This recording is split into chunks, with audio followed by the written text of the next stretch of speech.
क्या किसी के मन की बात जान लेना संभव है?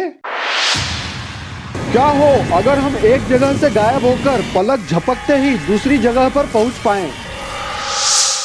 क्या सिर्फ मन की शक्ति से ही चीजों को हिलाया जा सकता है?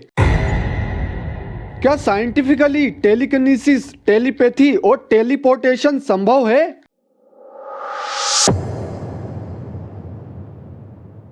हेलो दोस्तों, आज का हमारा टॉपिक है कि क्या साइंस और ग्रंथों के अनुसार टेलीकिनेसिस, टेलीपोर्टेशन और टेलीपैथी संभव है। दोस्तों आइए पहले देखते हैं कि इन तीनों टर्म्स का मतलब क्या है। टेलीकिनेसिस का मतलब होता है कि बिना हाथ लगाए अपने मन की ताकत से आसपास रखी चीजों को मूव करना। टेलीपोर्टेशन का मतलब होता है कि किसी एक जगह से गायब होकर दूसरी जगह पहुंच जाना, जिसे ग्रंथों और पुराणों में अंतर्ध्यान होना कहते हैं।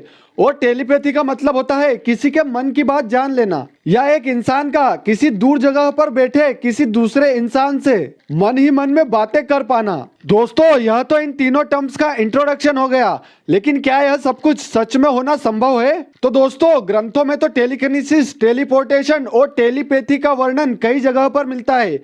जैसे अगर टेलीपोर्टेशन की बात करें तो ग्रंथों में कई जगह नारद मुनि एक जगह से अंतर्ध्यान होकर दूसरी जगह जाते थे। सिर्फ वे ही नहीं बल्कि कई राक्षस और सभी देवता और त्रिदेवों के बारे में भी कई कथाओं और पुराणों में यह बात स्पष्ट रूप से लिखी हुई है। टेलीपैथी की बात करें तो ऐसे बहुत सारे उदाहरण ग्रंथों में मिल जाते हैं जिनमें ऋषि मुनि एक दूसरे से मन ही मन बात किया करते थे। दोस्तों अब बात करते हैं कि टेलीकिनेसिस, टेलीपैथी और टेलीपोर्टेशन साइंटिफिकली कैसे पॉसिबल हो सकता है। हालांकि अभी साइंटिस्ट इन पर रिसर्च कर रहे हैं। कोई खास नतीजे की अभी किसी भी कंट्री ने कोई आधिकारिक पुष्टि नहीं की है, लेकिन ऐसी खबरें लीक हुई है कि चाइना इसमें बहुत रिसर्च कर रहा है और उसने ऐसे बच्चों पर शोध किया है जो अपनी मन की शक्ति से चीजें हिलाने, पैदा होने के कुछ ही दिनों में बोलने और चलने की खूबियां रखते थे। दोस्तों एक एक करके शुरू करते हैं वो साइंस थ्योरीज जो टेलीकिनेसिस, टेलीपोर्टेशन और टेलीपैथी को कारगर बनाने के लिए भविष्य में अपनी भूमिका निभा सकती है। सबसे पहले बात करते हैं टेलीकिनेसिस की।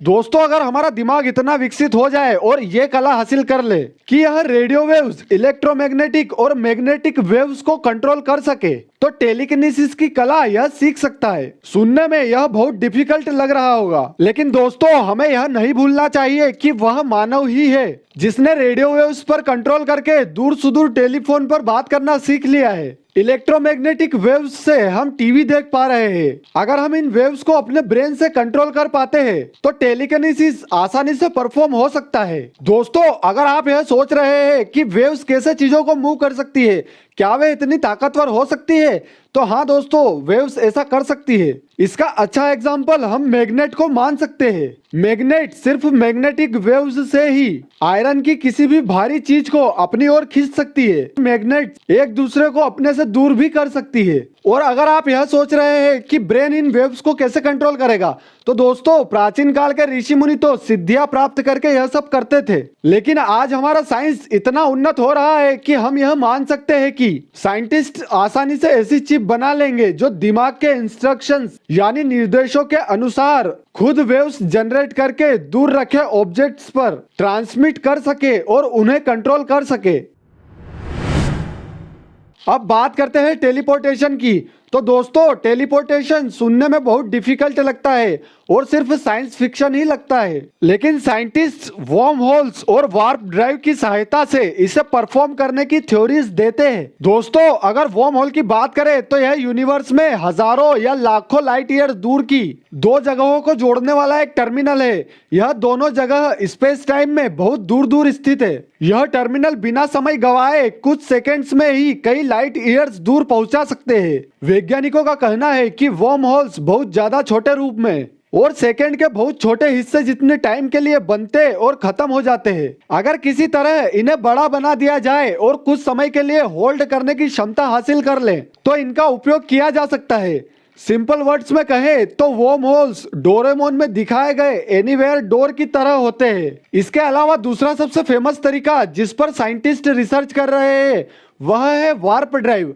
आइए इसे समझते हैं। दोस्तों, एल्बर्ट आइंस्टाइन की थ्योरी ऑफ रिलेटिविटी के अनुसार हम स्पेस के अंदर कभी भी लाइट स्पीड से ज्यादा स्पीड पर ट्रेवल नहीं कर सकते, जो कि 3 लाख किलोमीटर पर सेकेंड है। इसका सीधा मतलब है कि अगर हमें सिर्फ 200 लाइट ईयर दूर ही जाना हुआ तो हम ट्रेडिशनल ट्रेवलिंग मेथड से वहां कभी नहीं पहुंच पाएंगे, क्योंकि आमतौर पर 200 साल किसी की उम्र नहीं होती। दोस्तों, ब्रह्मांड के अंदर लाइट स्पीड से ज्यादा गति से आगे बढ़ने के लिए साइंटिस्ट ने एक तरीका खोजा है, जो अभी सिर्फ थ्योरीज में है, जिसे वार्प ड्राइव कहते हैं। जिसके अनुसार अगर हम किसी प्रकार स्पेस टाइम को एक्सपांड और कंप्रेस कर पाते हैं तो एक ही सेकेंड में हमारा स्पेसक्राफ्ट हजारों लाइट ईयर्स दूर जा सकता है। इसके लिए हमें सबसे पहले एक स्पेसक्राफ्ट को स्पेस में पहुंचाना होगा और उसके पीछे के स्पेस टाइम को एक्सपांड तथा उसके आगे के स्पेस टाइम को बहुत ज्यादा कंप्रेस करना होगा। वैज्ञानिकों के अनुसार ऐसा करना संभव है, लेकिन इसके लिए हमें पहले बहुत ज्यादा पॉजिटिव मास वाले किसी पार्टिकल को ढूंढना होगा और वैसे ही नेगेटिव मास वाले पार्टिकल को भी। दोस्तों, आपको बता दूं कि एक छोटी सी जगह को भी कंप्रेस करने के लिए हमें कम से कम जुपिटर जितने पॉजिटिव मास वाला कोई पार्टिकल चाहिए होगा। पॉजिटिव मास वाले पार्टिकल से ज्यादा बड़ी प्रॉब्लम नेगेटिव मास वाले पार्टिकल की है, क्योंकि नेगेटिव मास ढूंढना अभी के लिए तो बहुत ज्यादा डिफिकल्ट है।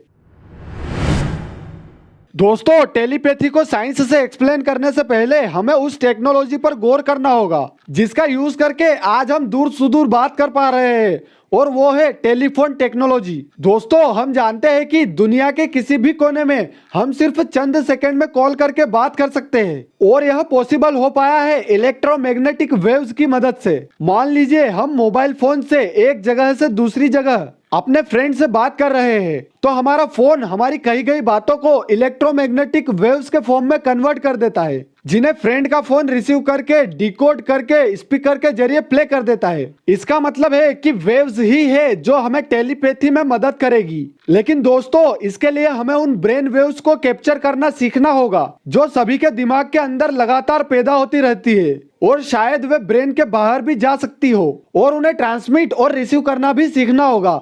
अगर हम किसी तरह से यह सब कर पाते हैं तो टेलीपैथी एक आम बात हो जाएगी। दोस्तों, टेलीकिनेसिस, टेलीपोर्टेशन और टेलीपैथी अभी तो सिर्फ साइंस फिक्शन ही है, लेकिन कई देशों के साइंटिस्ट इन्हें सफल बनाने के लिए रिसर्च कर रहे हैं। दोस्तों, अगर वीडियो अच्छा लगा हो तो हमें सपोर्ट करने के लिए लाइक, कमेंट, शेयर और सब्सक्राइब जरूर कीजिए। Thank you for watching.